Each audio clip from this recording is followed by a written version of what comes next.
Good afternoon, everyone. Namaskar and Jai Maharashtra. And जय महिला शक्ति, जय फॉरएवर. क्योंकि ज़िंदगी की शुरुआत जो हुई थी वो फॉरएवर से ही हुई थी. और बोलते हैं ना, एक बहुत अच्छी कहावत है, मैं बचपन से सुनती थी, दिए तले अंधेरा.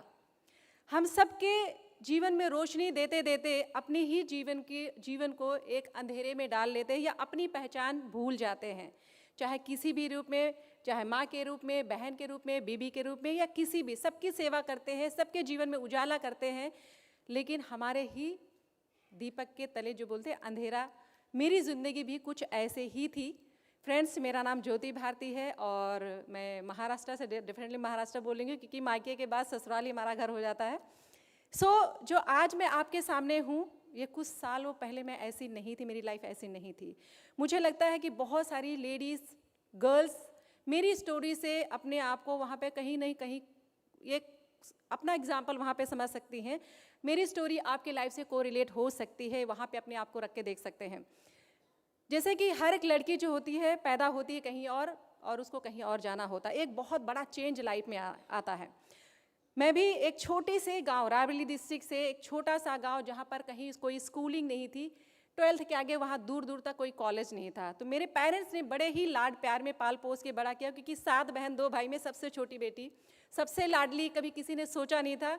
और हर पेरेंट्स चाहता है कि उसकी बेटी एक अच्छे घर में जाए, खुश रहे, जीवन में तरक्की करे. मेरे पापा ऑफिसर थे और वो चाहते थे कि हमारी लड़कियाँ पढ़ लिख के आगे बढ़े.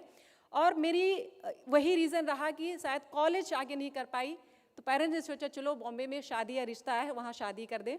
16 साल की एज में मेरी शादी हो गई 2006 में, 96 में, और 97 में मुंबई आ गई. और मुंबई आते ही मुझे वो कल्चर मिला जो कभी लाइफ में सोचा नहीं था. मैंने सोचा था महाराष्ट्र है, मुंबई है, महानगर है, तो बहुत ही ब्रॉड माइंडेड लोग होंगे, लेकिन वैसा नहीं था.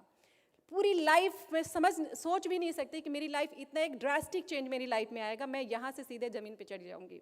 मैं बहुत सीवियर डिप्रेशन में चली गई क्योंकि मेरे सपने ख़त्म हो गए थे. लंबा घूंघट, वो भी महाराष्ट्र में, मुंबई में इतना लंबा घूंघट, साड़ी पहननी नहीं आ रही, खाना बनाना नहीं आ रहा, कुछ भी करना नहीं आ रहा है. लेकिन हमारे यहाँ पे पहले दहेज ज़्यादा चलता था, और दहेज के लिए जो बोलते शादी जो होती है लड़की का सपना होता है, शादी में बारात वापस चली गई, सब कुछ ख़त्म हो गया, शादी का सपना ख़त्म. शादी के बाद दहेज के लिए परेशान करना. 10 साल मैं उसी फैमिली में रही. कभी ये नहीं देखा कि महाराष्ट्र में या मुंबई में सूरज कहाँ से निकलता है, कभी मैंने सूरज नहीं देखा. 2 बच्चे हो गए 22 साल की एज में, मुझे लगा मेरी लाइफ ख़त्म हो गई. पेरेंट्स को कभी कुछ नहीं बताया कि मैं कैसे सिचुएशन में जी रही हूँ, क्योंकि मुझे बहुत गुस्सा है कि पेरेंट्स ने शादी क्यों मेरी जल्दी करी, और मैं अपने आप को ख़त्म कर देना चाह रही थी. मैंने अपनी लाइफ को पूरा ख़त्म कर डाला था. लेकिन जब बच्चे हुए तो मैंने बच्चों के लिए जीना चालू किया. मैंने एक क्लासेस ज्वाइन करी जहाँ पर मुझे फॉरएवर एक व्यक्ति ने इंट्रोड्यूस किया, थैंक्स टू हिम. और फॉरएवर में आते ही बहुत सारे चैलेंजेस चालू हो गए. जो बोलते हैं कि फॉरएवर आ तो गया लाइफ में, लेकिन अलाउ नहीं किया जाता था, क्योंकि घूंघट से निकल के आप पूरे मुंबई में घूम रहे, घूंघट करके ऑफिस जा रहे हो, सिर पे पल्लो रख के, ऐसा सिचुएशन था कि उससे निकलना ही नहीं था. फॉरएवर में आते ही मैंने एक चीज़ सोचा कि अगर मैं फाइनेंशियली स्ट्रांग हो जाती हूँ तो मैं उस फैमिली को छोड़ के कहीं और शिफ्ट हो जाऊँगी. और वो ताकत दी फॉरएवर ने. मैं मैनेजर बन गई. मेरा कोई कांटेक्ट नहीं था, कोई संपर्क नहीं था. मुंबई में मेरे लिए चलना, मैं रोड नहीं क्रॉस कर सकती, तो ऑफिस कहाँ है वो भी नहीं पता था. मेरा स्पॉन्सर कभी मुझे ऑफिस से घर, घर से ऑफिस छोड़ के लेके जाता था. कुछ समय मुझे पता चला कि ऑफिस कहाँ है, मैं खुद से ट्रैवल करने लगी. और 1.5 साल के अंदर मैनेजर बन गई, senior manager, millionaires club, car plan, international travel, domestic travel, सब कुछ. और हमने तो कभी सोचा भी नहीं कि मैंने घर छोड़ दिया था फॉरएवर करने के लिए. दोनों बच्चों को लेके अलग हो गई थी, पेरेंट्स से, इवन के हस्बैंड से भी. मैंने ये जिद ठान लिया कि अगर मेरे पास पैसे हैं तो दुनिया मेरी मुट्ठी में आ जाएगी. ये आज सारे लोग जो मुझे बोलते हैं कि कहीं निकलना नहीं, यही सारे लोगों को मैं करके दिखाऊंगी कि मैं वो आम औरत नहीं हूँ जिसको आम आप समझते हो, क्योंकि मेरे पास फॉरएवर का पावर था. आप सोचो, एक छोटे से गाँव से मुंबई से सीधे पहला ट्रिप मेरा मलेशिया, फिर दुबई, फिर नॉर्वे, फिर पता नहीं कहाँ. और अरे मैं तो ये चेंज करना ही भूल गई. चेंज कर दीजिए. ओके. तो आप देख सकते हैं, मेरी पहली फोटो देखी किसी ने? देखी? ओके, हो रहा है, मेरे हाथ से नहीं हो रहा है, बहुत कम टाइम है. लेकिन तरक्की तो मिल गई, लेकिन उस तरक्की के बीच में मैंने बहुत कुछ खो दिया. मेरा एक्सीडेंट हुआ, पूरे महाराष्ट्र का बिजनेस चला गया।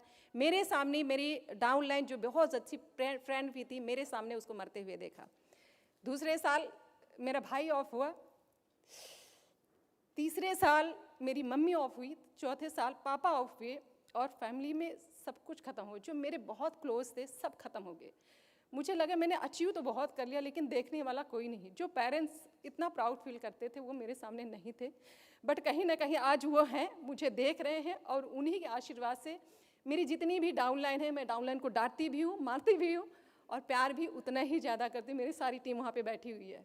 सो फ्रेंड्स, मैं बस इतना ही बोलना चाहती हूँ कि जो बोलते हैं इग्नाइट योर ओन लाइट, अपने अंदर के दिए को जलाइए, क्योंकि आपके अंदर वो ताकत है। अगर आप दुनिया को रोशनी दे सकते हो तो आप अपना जीवन भी रोशन कर सकते हो। Thank you so much, wish you all the best friends.